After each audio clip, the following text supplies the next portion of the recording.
तर आज आपण विज्ञान भाग 1 म्हणजेच सायन्स पार्ट 1 हे ना, सायन्स अँड टेक्नॉलॉजी. काय आहे विषयाचं नाव? काय? सायन्स अँड टेक्नॉलॉजी पार्ट 1, विज्ञान आणि तंत्रज्ञान भाग 1. बरोबर. विज्ञान आणि तंत्रज्ञान म्हणजेच विज्ञानाबरोबर आपल्याला त्याचं ॲप्लिकेशन पण शिकायचं आहे, त्यालाच आपण टेक्नॉलॉजी म्हणतो. बरोबर, म्हणजेच तंत्रज्ञान. लक्षात घ्या, नुसतं विज्ञान म्हणजे काय की एखाद्या आजूबाजूला घडणाऱ्या गोष्टींबद्दलचं आलेलं ज्ञान. बरोबर, विशेष असं ज्ञान, त्याला काय म्हणतो आपण? विज्ञान थोडक्यात. बरोबर, ती गोष्ट का घडते, कशी घडते, कशासाठी घडते, बरं त्याचा काय वापर करायचा, हे सगळं तुम्ही विज्ञानात शिकलाय आणि शिकत आलाय. बरोबर, सगळे ताट बसा पहिला. आणि सगळ्यांचं लक्ष माझ्याकडे आहे का? आहे ना? ठीक आहे. तर हे तुम्ही विज्ञानात शिकत आलेला आहात. आता याचबरोबर आपल्याला त्याचं ॲप्लिकेटिव्ह सायन्स पण शिकायचं आहे, उपयोजित विज्ञान पण शिकायचं आहे. म्हणजेच सपोज एखादा लॉ आहे, तर त्या लॉचा वापर काय? ठीक आहे. मग तुम्ही पार्ट 1मध्ये स्पेस मिशन शेवटचा धडा आहे, त्याच्यात बघणार आहे काही रॉकेटचं काही टेक्नॉलॉजी बघणार आहे. त्यानंतर तुम्हाला इफेक्ट्स ऑफ इलेक्ट्रिक करंट नावाचं एक लेसन आहे, त्याच्यात तुम्ही बघणार आहे मोटरचं प्रिन्सिपल काय. हा जो फॅन दिसतोय का, बारकोस आहे पण आहे ना, तर त्या फॅनमध्ये एक मोटर आहे, ती मोटर कशी काम करते, त्याचं मागचं वर्किंग प्रिन्सिपल काय. बरोबर, मग म्हणजे थोडक्यात काय ॲप्लिकेशन्स आपल्याला या विज्ञानाचे यावर्षी शिकायचे आहेत. थोडक्यात लॉज तर शिकणारच आहे, 9वीपर्यंत तुम्ही न्यूटनचे लॉज वगैरे शिकला, त्याचं पुढे जाऊन अजून आपण आणखी काही गोष्टी शिकणार आहे. ठीक आहे, तर सगळी तयार आहात ना फक्त 10वीसाठी? का असं कोण आहे की आमचं मन अजून सर 9वीतच अडकले, त्या 9वीच्या वर्गातच अडकले, कुठं बेंचवर अडकले, असं आहे का कोण? सगळेजण 10वीसाठी तयार आहात ना? एकदम आवाज नाही आला मला. हो म्हणायचं जोरात जोरात, एवढ्या जोरात नका म्हणू, फक्त प्रामाणिकपणे हो म्हणा. सगळेजण 10वीसाठी तयार आहात का? हां, ठीक आहे. तर सगळेजण 10वीसाठी तयार आहात. मग सगळेजण 10वीमध्ये चांगले मार्क्स मिळवण्यासाठी प्रयत्न करणार आहात का? करणार आहे. बरोबर, मग त्यासाठी सगळेजण चांगला अभ्यास करणार आहे का? बरोबर, हो म्हणताय. हां, मग त्यासाठी इथं क्लासमध्ये सगळेजण चांगले लक्ष देणार आहात का? हो, कमी आले जरा. सगळेजण इथं क्लासमध्ये चांगलं लक्ष देणार आहात का? ठीक आहे. तर आता आपण मग सुरू करूयात. पहिला लेसन सगळ्यांनी नाव टाकलेलं असेल वहीमध्ये. सगळ्यांना मी आधीच सांगितलेलं, वह्या काढा, त्याच्यावर नाव टाका आणि डेट टाका. बरोबर, टाका म्हणजे लिहा, कळलं? नाही तर शब्दशः मराठी अर्थ घेऊ नका, फेकाफेकी करायची नाही. हां, पहिला लेसन आहे, काय नाव? ग्रॅव्हिटेशन. सगळ्यांचं लक्ष आहे का? हो येणा झालंय. सगळ्यांचं लक्ष आहे का? काय धड्याचं नाव? ग्रॅव्हिटेशन. ज्याला मराठीमध्ये ग्रॅव्हिटेशनला काय म्हणतात हे कोणाकोणाला माहिती आहे, किंवा एकाला माहीत असेल तर मोठ्यानं सांगा पटकन. गुरुत्वाकर्षण. बरोबर, गुरुत्वाकर्षण. इथं जरा वेलांटी काना मात्रा चुकला तरी चालेल, हां सांभाळून घ्या. गुरुत्वाकर्षण, गुरुत्व आणि याच्यात एक शब्द आहे आकर्षण. तुम्हाला बऱ्याच गोष्टींचं आकर्षण असतं, ते नव्हे. हो, एखाद्याला असतं पबजीचं, एखाद्याला असतं धोनीचं, CSKचं वगैरे काय काय. हां, तर असेल आकर्षण. तर या शब्दावरच सगळा हा धडा आहे थोडक्यात, अट्रॅक्शन. बरोबर, आणि मग आपण त्याच्यातनं शिकणार आहे ग्रॅव्हिटेशन, गुरुत्वाकर्षण ही कन्सेप्ट काय असते ते. ठीक आहे. तर याआधी तुम्ही 6वीमध्ये 7वीमध्ये टाईप्स ऑफ फोर्सेस बघितलेले आहेत, contact force, non contact force. हो की नाही? परत एकदा हो, कमी आले. इयत्ता 7वी 8वीमध्ये तुम्ही टाईप्स ऑफ फोर्सेस म्हणजेच बलाचे प्रकार बघितलेत का? मग त्याच्यात तुम्ही कॉन्टॅक्ट आणि नॉन कॉन्टॅक्ट, म्हणजेच कॉन्टॅक्ट म्हणजे काय रे? असे फोर्सेस ज्याला स्पर्शाची गरज आहे, काहीतरी कॉन्टॅक्टची गरज आहे, असे काही फोर्सेस बघितलेले. आणि त्यानंतर तुम्ही नॉन कॉन्टॅक्ट फोर्सेस पण बघितलेले आहे का नाही, असे काही फोर्सेस ज्याच्यात स्पर्श नाही त्या दोन वस्तूंचा. बरोबर, तरीही तिथं काहीतरी फोर्स ॲक्ट झाला आहे आणि ती वस्तू, त्या वस्तूच्या मोशनमध्ये किंवा त्या वस्तूच्या अनेक काही गोष्टींमध्ये बदल झाला आहे. बरोबर, जसा हा पेन आहे इथं, मी इथं पकडला आहे ना, मी सोडला की आपोआप खाली गेला तो. बरोबर, मग याला कोणी खेचलं खाली? पृथ्वीने. थोडक्यात ग्रॅव्हिटेशन. बरोबर, चला पृथ्वीने खेचलं. मग पृथ्वी आली का हात लावायला पेनाला? नाही आली, पेन तरी गेला खाली. म्हणजे हा कसला फोर्स आहे?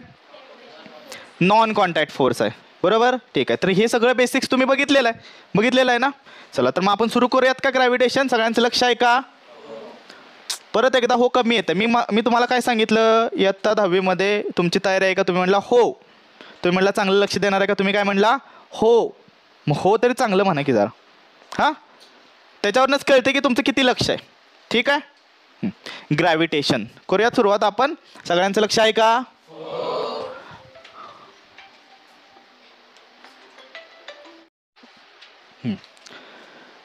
ग्रॅव्हिटेशन गुरुत्वाकर्षण म्हणजे काय?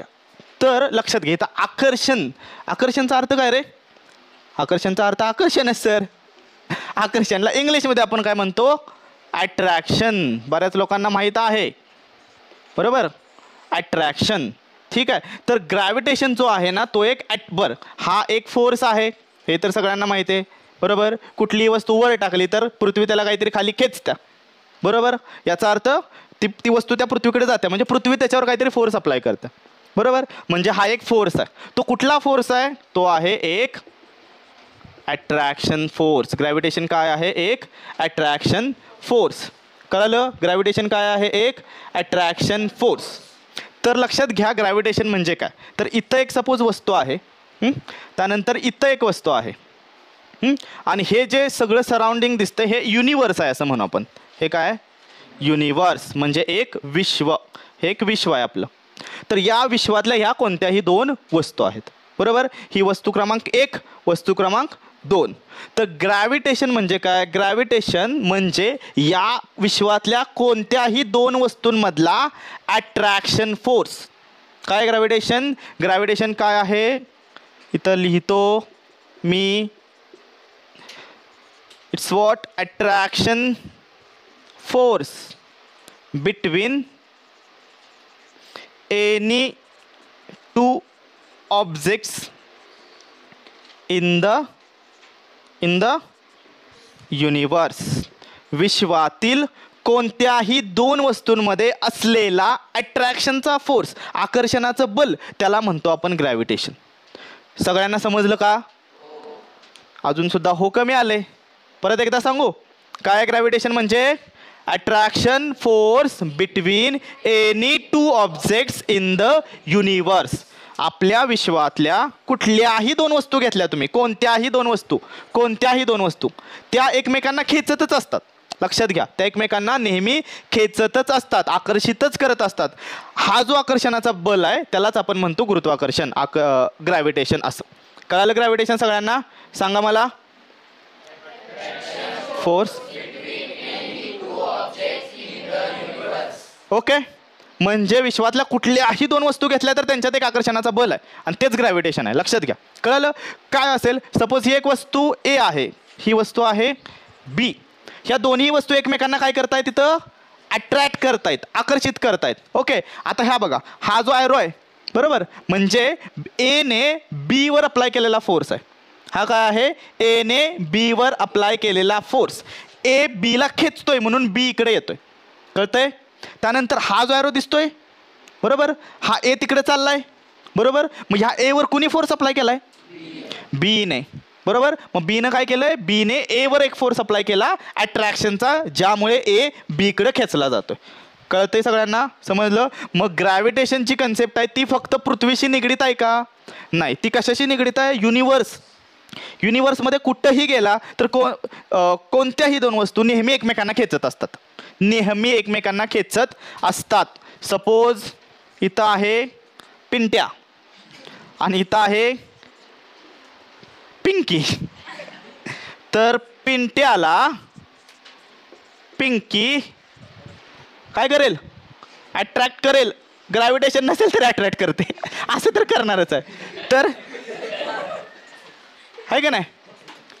तर ह्या दोन वस्तू नेहमी एकमेकांकडे काय होतील? आकर्षित होतील.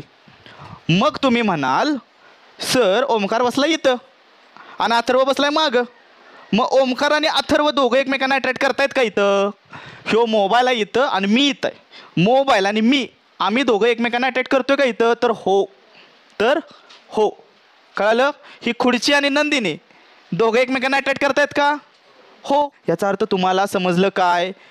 इथं विश्वातल्या कुठल्याही दोन वस्तू घ्या, ह्या नेहमी एकमेकांना अट्रॅक्ट करत असतात. तर या फोर्सला आपण ग्रॅव्हिटेशन असं म्हणतो. आय होप सगळ्यांना ग्रॅव्हिटेशन म्हणजे काय समजलं असेल. मग ग्रॅव्हिटेशन ही कन्सेप्ट फक्त पृथ्वीशी निगडीत नाही. म्हणजे पृथ्वीवर हा पेन सोडला तर खाली जातोय म्हणजे काय फक्त पृथ्वीवरच ग्रॅव्हिटेशन आहे का? नाही.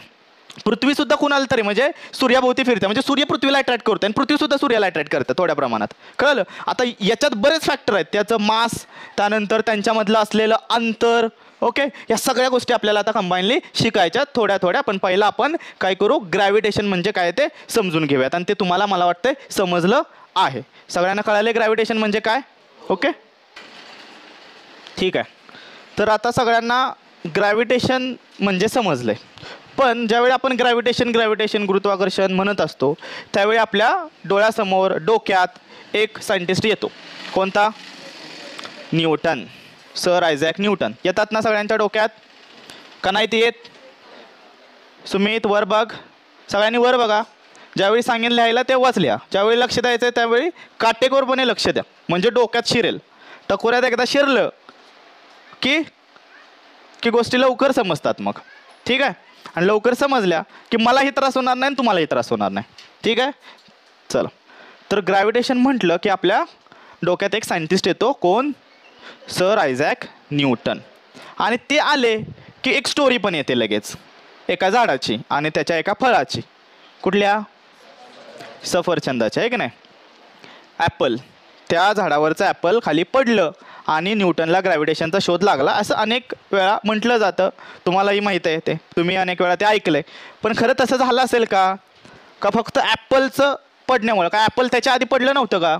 त्याच्याआधी काय खाली पृथ्वीवर पडतच नव्हतं का? पडलं होतं, बरोबर. पण ते अट्रॅक्शन आहे किंवा ते पृथ्वी अट्रॅक्ट करते हेही लोकांना माहिती आहे. हे कोणीही सांगेल. अगदी बारकं पोरगंसुद्धा सांगेल.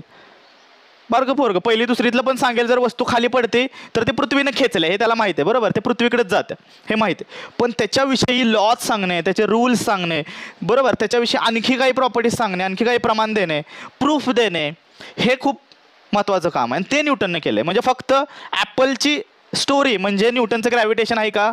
नाही. त्याच्या पलीकडे खूप सारं आहे. बरं, फक्त न्यूटनच आहे का ग्रॅव्हिटेशनमध्ये? नाही. न्यूटनच्या आधीही कितीतरी सायंटिस्ट आहेत. टायको ब्राहे नावाचा सायंटिस्ट होता. कोपर्निकस असेल, गॅलिलिओ असेल, केपलर असेल, अशा अनेक सायंटिस्ट आहेत ज्यांनी या ग्रॅव्हिटेशन विषयी किंवा त्याच्या संदर्भातल्या अनेक गोष्टींविषयी आधी अभ्यास केलेला होता, बरोबर. त्या अभ्यासालाच पुढं न्यूटनने चालवून हे ग्रॅव्हिटेशनचे लॉज वगैरे बनवले. जो आहे युनिव्हर्सल लॉ ऑफ ग्रॅव्हिटेशन, हा आपण थोड्या कालावधीनंतर बघूयात. ठीक आहे, तर सगळ्यांना समजतंय? ओके. फक्त ॲपलची स्टोरी म्हणजे नव्हे.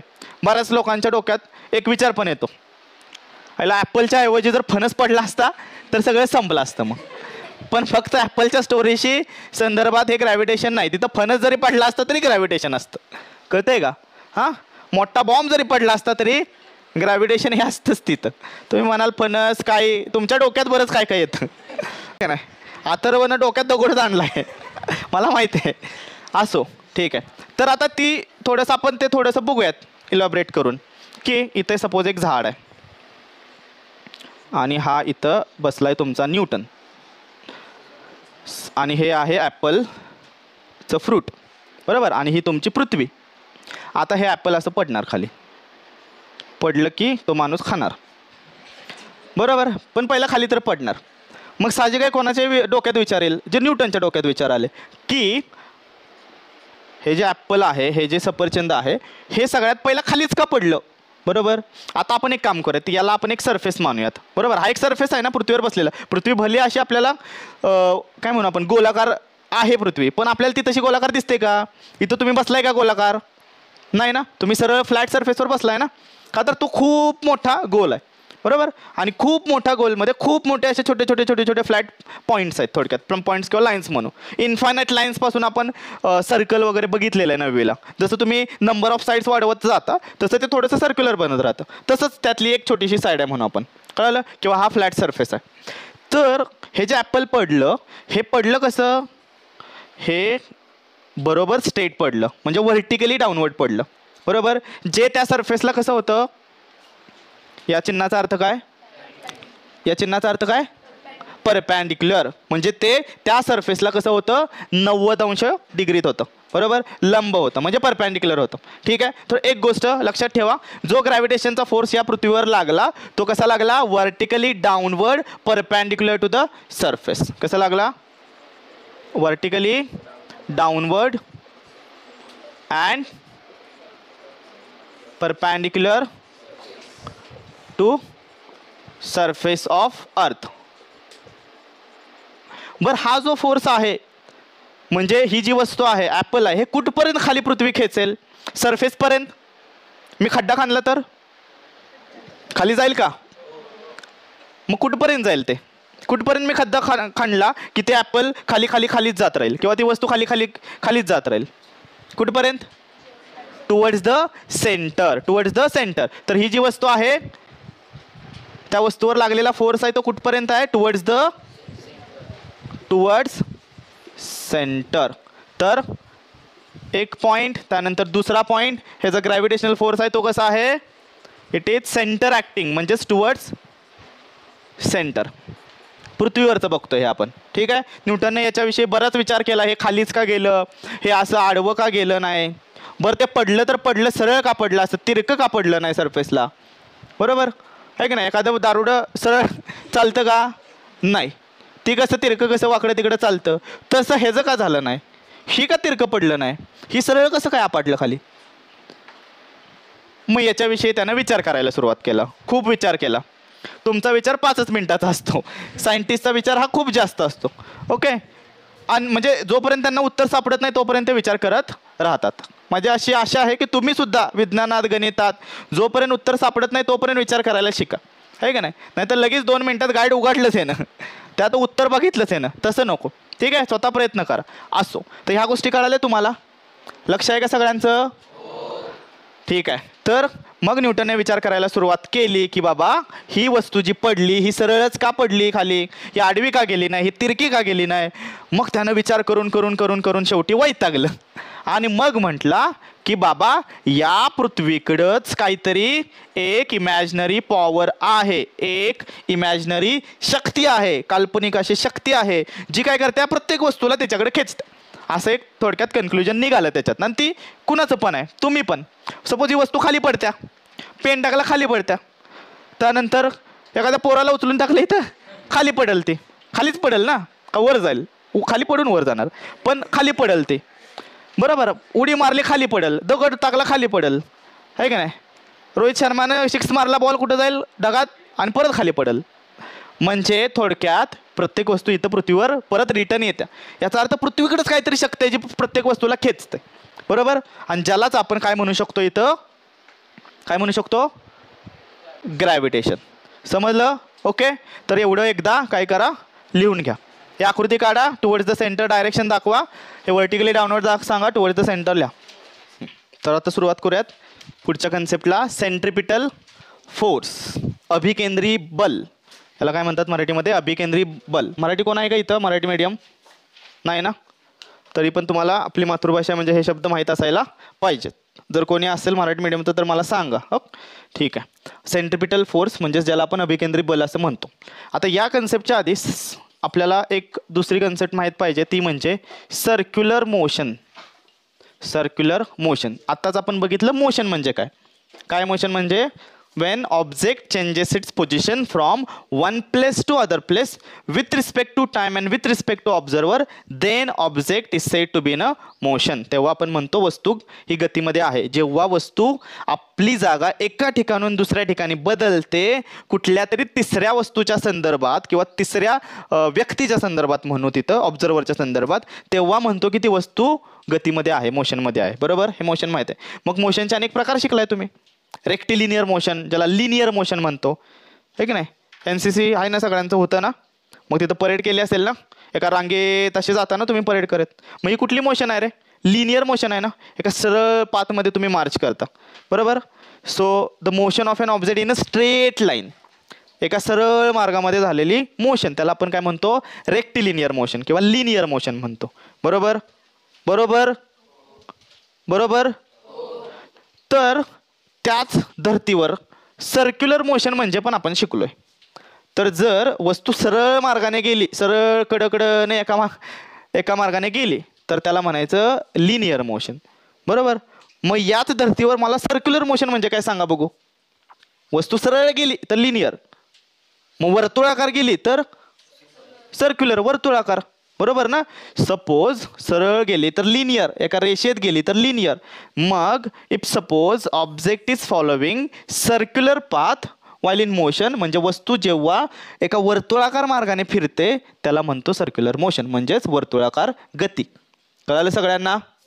काय circular motion? Wien object follows which path? Circular path while in a motion.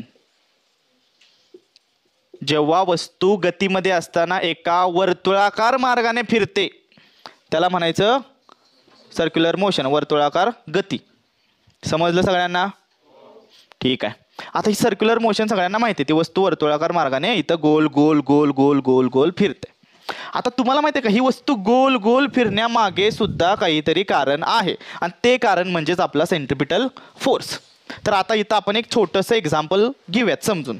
सगळ्यांना गोफन माहिती आहे? गोफन आपण गावातली पोरं आहोत, आहे का नाही? तुम्ही पोरी आहात.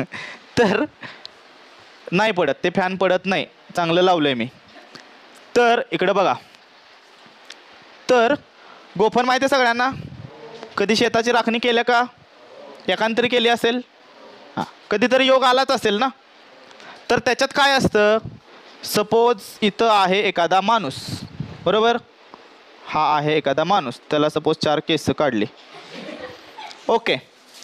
त्याच्या हातात आहे सपोज इथं, हात जरा वर घेतो नारड्यापाशी, हां. तर त्याच्या हातात आहे इथं दोरी. काय आहे? दोरी. गोफणीला दोरी असते ना, सगळ्यांना गोफण माहिती आहे ना?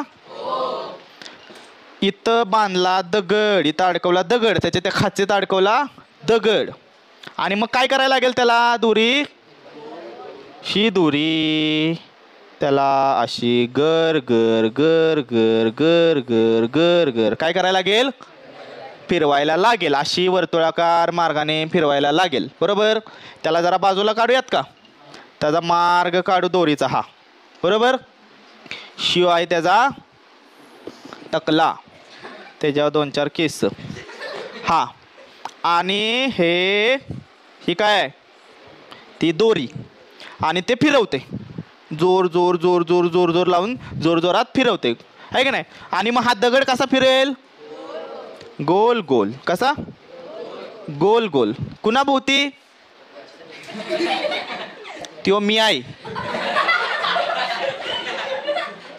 त्या दृष्टीने त्याला काय म्हणायचं आहे ते म्हणा, हा. तर ते गोल गोल गोल गोल दगड फिरणार आहे, बरोबर? फिरणार आहे वर्तुळ. मला सांगा कुठल्या मोशन मध्ये आहे हा? मग सर्क्युलर मोशन मध्ये आहे. तो दगड आहे सर्क्युलर मोशन मध्ये. आता त्याला तिकडे दिसला पक्षी, तिकडे दिसला त्याला पक्षी. मग त्यानं दिला हिसडा, आहे का नाही? त्यानं हिसका दिला असा, आणि हिसका दिल्या मध्ये आधी इकडे गावठी शब्द येतात, तर हसू नका. तर हिसका दिला, तर हिसका दिल्यावर श्रेया काय होईल? हिसका दिल्यावर तो दगड सुटेल ना. सुटल्यानंतर तो दगड कुठं पण जाईल तिकडे, बरोबर? तो कुठं जातो ते पण बघा.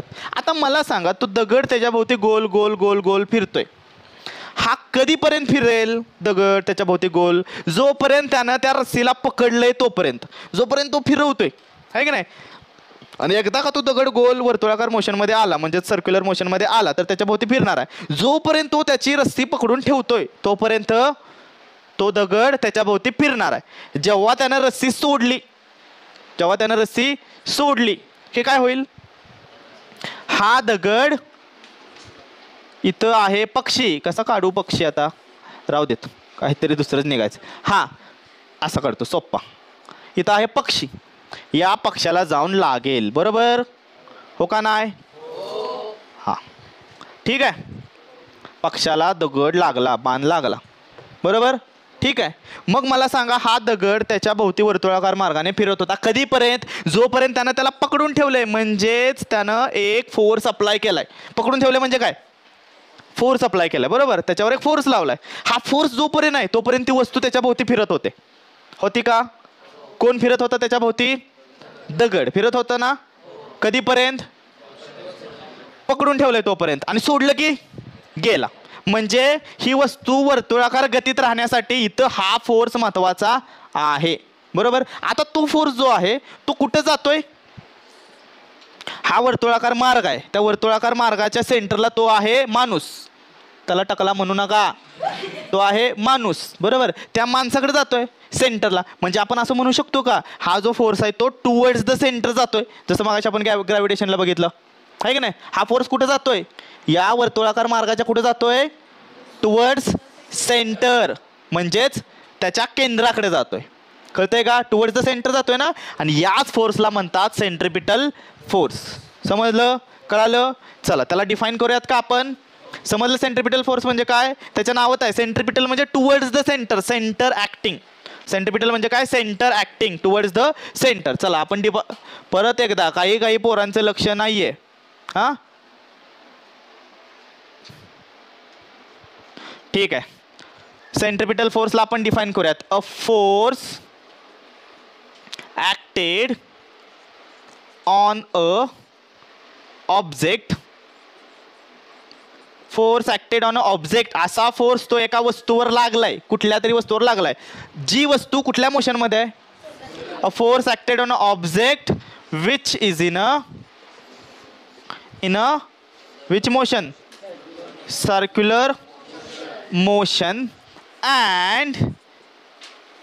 and acted, अजून एकदा ॲक्टेड घेऊयात वाटलं sir. Acted towards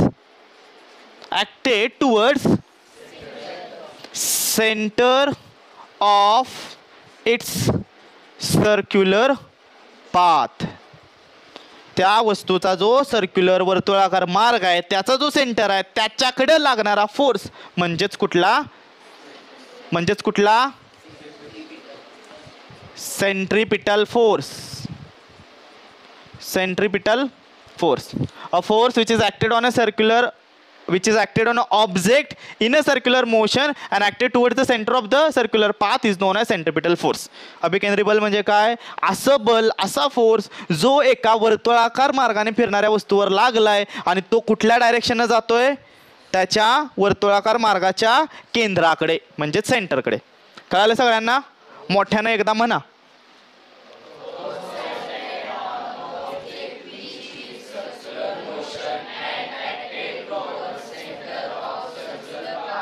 is known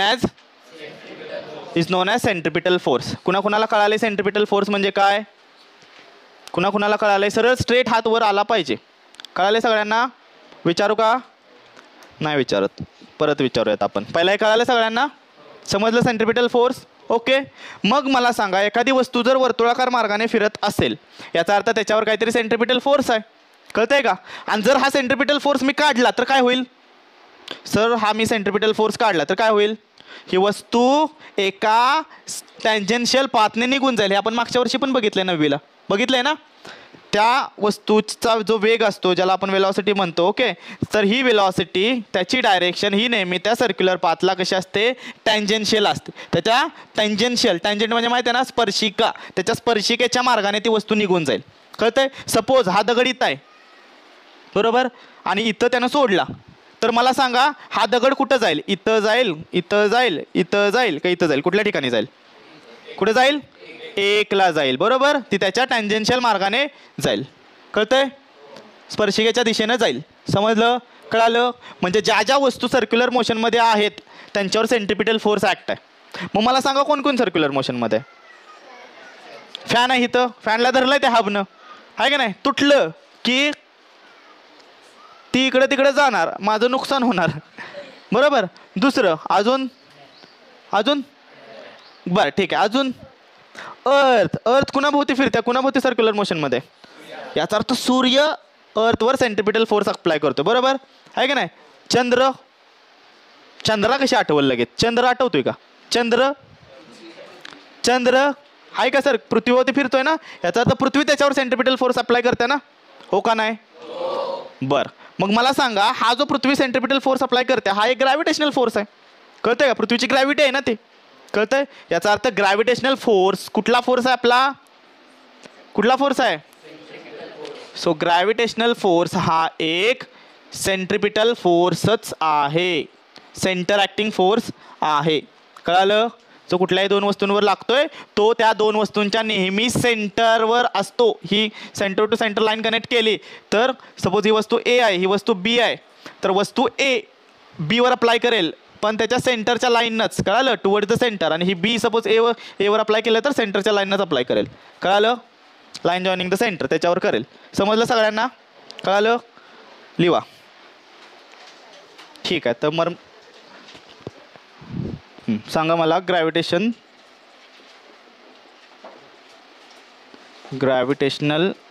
force बघितला आपण, बरोबर? चला सांगा एक एक गोष्ट. सगळ्यात महत्त्वाचं म्हणजे हा युनिव्हर्सल फोर्स आहे. हा फोर्स कसा आहे? युनिव्हर्सल म्हणजे हा विश्वात कुठल्याही दोन वस्तूंवर अप्लाय होणारा फोर्स आहे, बरोबर? ठीक आहे. हा जो फोर्स आहे तो कुठला फोर्स आहे? अट्रॅक्शन का रिपल्शन? हा अट्रॅक्शनचा फोर्स आहे. दोन्ही वस्तू एकमेकांना अट्रॅक्टच करत असतात, पहिली गोष्ट, बरोबर? इथं रिपल्शन नाही. त्यानंतर हा जो फोर्स आहे ना हा विदाऊट एनी मीडियम लागतोय, म्हणजे इथं मीडियम काही असलं तरी तिथं तो फोर्स अप्लाय होतो. कळालं? तर तो मीडियमवर डिपेंडंट नाही. हा जो फोर्स आहे हा it does not dependent on medium. त्या दोन वस्तूंमध्ये कुठलं माध्यम आहे त्याच्याशी तो निगडीत नाही किंवा त्याच्यावर तो अवलंबून नाही आहे, डिपेंडंट नाही आहे. ठीक आहे. तिसरी गोष्ट आपण शिकलो, हा जो फोर्स आहे त्याची डायरेक्शन कुठं आहे? कुठं आहे? Towards the centre. Okay. So आपण असं म्हणू शकतो याची direction on the line joining to the centres of two object असं म्हणू शकतो. दोन वस्तूंच्या सेंटर टू सेंटर जी लाईन जोडते ना त्याच्यावर तो फोर्स ॲक्टेड आहे. कळलं? ओके. चला सिम्पलमध्ये आपण टुवर्ड्स द सेंटर लिहू शकतो वाटलंच तर.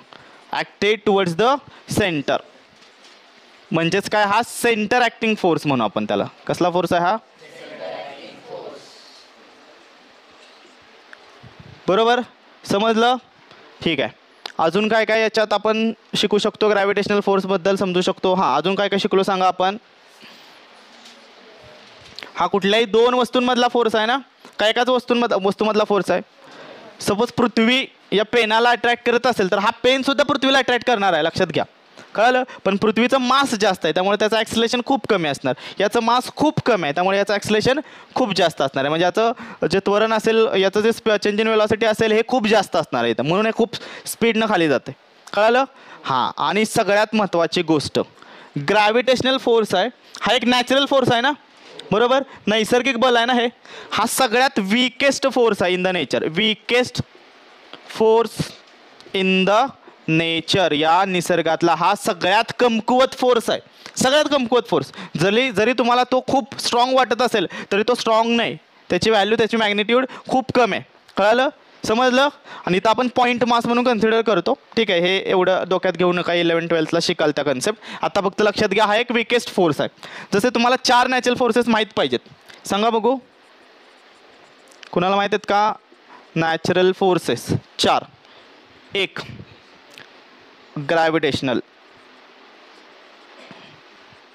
Gravitational force. 2 इलेक्ट्रोमॅग्नेटिक, ज्याच्यात मॅग्नेटिक आणि इलेक्ट्रोस्टॅटिक हे दोन्ही कंबाईन करून इलेक्ट्रोमॅग्नेटिक फोर्स कन्सिडर करूयात. कळालं? याच्यात इलेक्ट्रोस्टॅटिक पण येतो आणि मॅग्नेटिक पण येतो. मॅग्नेटिक पण फोर्स आहे ना नॉन कॉन्टॅक्टचा, इलेक्ट्रोस्टॅटिक पण आहे चार्जेसमधला. कळालं? या दोघांचा मिळून इलेक्ट्रोमॅग्नेटिक म्हणूयात. त्यानंतर एक आहे स्ट्रॉंग न्यूक्लिअर आणि एक आहे वीक न्यूक्लिअर. हे 4 नॅचरल फोर्सेस तुम्हाला लक्षात असले पाहिजेत. त्यात ग्रॅव्हिटेशन हा सगळ्यात विकेस्ट आहे, सगळ्यात विकेस्ट. कळालं? सगळ्यात स्ट्रॉंगेस्ट हा असतो strong nuclear force. Okay. Strong nuclear force म्हणजे कुठला? न्यूक्लियस आहे ना, न्यूक्लियस, ॲटममधला न्यूक्लियस. त्या न्यूक्लियसमध्ये प्रोटॉन आणि न्यूट्रॉन हे दोघं पण आहेत आणि प्रोटॉन पण आहेत. प्रोटॉन पॉझिटिव्ह, त्याच्याबरोबरचा अजून एक प्रोटॉन पॉझिटिव्ह. मग हे तुटायला पाहिजेत ना, पण नाहीत. ते एकत्र बांधलेत ना न्यूक्लियसमध्ये. कळालं? तो खूप स्ट्रॉंगेस्ट फोर्स आहे. म्हणून जर ते बांधले नसते तर ॲटम ब्लास्ट झाला असता ना, न्यूक्लियस फुटला असता ना, कितीतरी मोठा विध्वंस झाला असता ना. म्हणजे ते खूप स्ट्रॉंग फोर्सने तिथं बांधलेले आहेत. लक्षात घ्या. ते प्रोटॉन, न्यूट्रॉन. कळालं? समजलं? तो स्ट्रॉंग असतो. आणि जे तुमचे मोलॅक्युल्स असतील याच्यामधला जो फोर्स असतो तो वीक न्यूक्लिअर फोर्स असतो. जिथे इलेक्ट्रॉन्स हा अट्रॅक्टेड आहे कशाशी? न्यूक्लियसशी. समजलं. त्यानंतर इलेक्ट्रोमॅग्नेटिक फोर्स माहिती आहे तुम्हाला.